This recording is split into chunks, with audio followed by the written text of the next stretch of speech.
Welcome back. Well, the midterm elections now 14 months away. Republican National Committee Chairman Michael Whatley recently announced his bid to run in the North Carolina Senate race to replace Senator Thom Tillis, who is not seeking re-election. Whatley immediately gaining a key endorsement from President Trump, who wrote on Truth Social, Mike would make an unbelievable senator from North Carolina. He is fantastic at everything he does. So should Michael Whatley run for the Senate?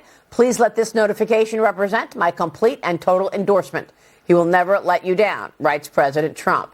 Joining me now, the man himself, Republican National Committee Chairman Michael Whatley. Mr. Chairman, it's great to see you. Thank you so much for being here. Congratulations on entering this race. Well, it's great to be with you, Maria. We're very excited. North Carolina needs a solid conservative voice in the Senate. President Trump needs an ally, and I'm very excited to be that guy.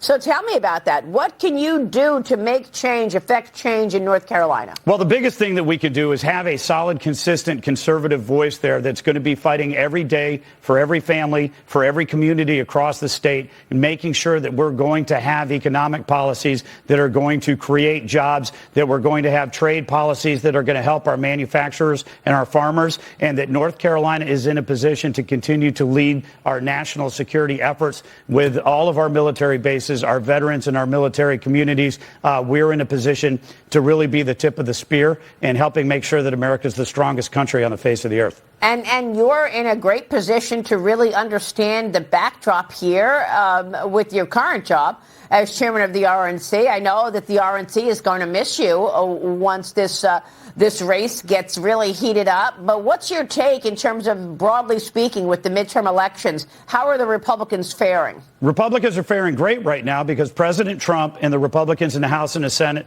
are delivering every day for Republicans, or for all voters really across the country. They are right now, we're seeing economic growth. We're seeing that the border has been secure. We're seeing that America is respected across the world again. That President Trump is delivering on every one of his campaign promises, and the Republican leadership in the House and the Senate are making sure that we are getting the votes that we need to get the Trump tax cuts done, and strong support for our soldiers and our veterans, as well as securing that southern border. I mean, all at a time that the Democrats are seeing a void in leadership.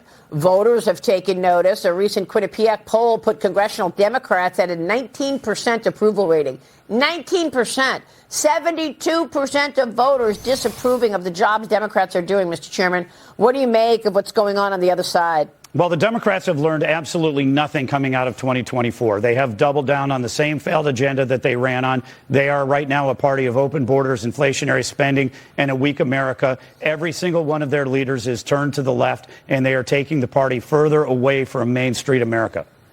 Well, I mean, all of this, as you've got Democrats fleeing their state in Texas, they've got to return to the Lone Star State today, or they will face consequences. They fled this week to boycott the redistricting vote.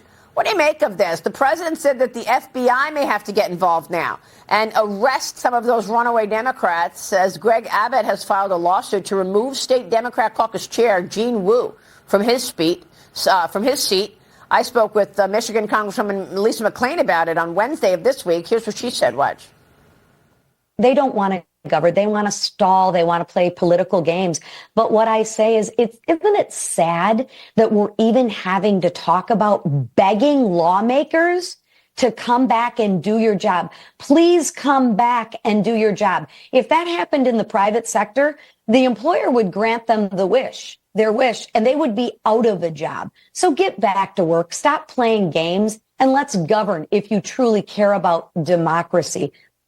So I want to get your take on this redistricting issue, because now the president wants the Commerce Department to work on a new census. He wrote on Truth Social, it will be, quote, based on modern day facts and figures. And importantly, using the results and information gained from the presidential election of 2024. People who are in our country illegally will not be counted in the census. Mr. Chairman, how does that change things? Well, this is a very important principle that President Trump fought on during his first term. And I think it's absolutely right for him to come back to this as a very important focus, that only American citizens should be voted or counted in the census and should be factored into apportionment for congressional representation. And do you think that the redistricting going on in Texas is going to change and trigger other redistricting in other states? How does that change the makeup of seats for the GOP? Well, look, it's not going to make a difference in a place like Massachusetts or Connecticut, who are already redistricted or who are already gerrymandered. The biggest factor in this election is going to be the fact that Republicans in the House and the Senate and President Trump are delivering every day for the American people, that our economy is back on track, that we have a secure border, and that America is strong again. All right, we will leave it there. Michael, great to see you. We'll be watching your race. Great. Thank you, Maria. Good to see you, Michael Whatley, this morning. Stay with us. We'll be right back.